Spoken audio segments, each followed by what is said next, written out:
আলী রাদিয়াল্লাহু আনহু বলেছেন যে শ্রেষ্ঠ বীর হচ্ছেন আবু বকর রাদিয়াল্লাহু আনহু। বদরের যুদ্ধে তিনি রাসূলুল্লাহ সাল্লাল্লাহু আলাইহি ওয়াসাল্লামের সাথে ছিলেন। উন্মুক্ত তলোয়ার নিয়ে তাকে পাহারা দিয়েছেন। সে সময় কাফিরদের বাহিনী ছিল মুসলিমদের 3 গুণ। এই যুদ্ধে যখন মুসলিম বাহিনী কাফির সেনাদলের মুখোমুখি হয়, রাসূলুল্লাহ সাল্লাল্লাহু আলাইহি ওয়াসাল্লাম পরামর্শ চাইলে প্রথমেই দাঁড়ান আবু বকর। আবু বকরের পুত্র আব্দুর রহমান ছিলেন কুরাইশদের পক্ষের যোদ্ধা। পরবর্তীতে মুসলিম হয়ে তিনি সেদিনের ঘটনা বলছিলেন। তিনি দূরে দূরে সরে থাকছিলেন যেন আবু বকর তার সামনে না পড়েন। কিভাবে তিনি তার পিতাকে আঘাত করবেন? আবু বকর শুনে বললেন, আমি তোমাকে খুঁজছিলাম, সামনে পেলেই হত্যা করতাম।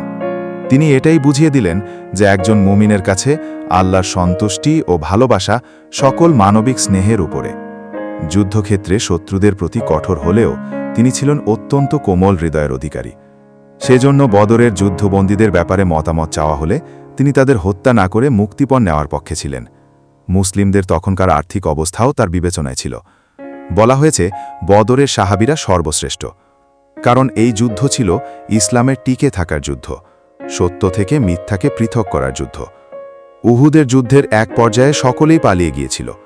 আবু বকরই প্রথম ফিরে এসেছিলেন রাসূলুল্লাহ সাল্লাল্লাহু আলাইহি ওয়াসাল্লামের কাছে। তিনি ছিলেন রাসূলের মুখপত্র। তার হয়ে বিভিন্ন গোত্র, প্রতিনিধি ইত্যাদির সাথে কথা বলতেন।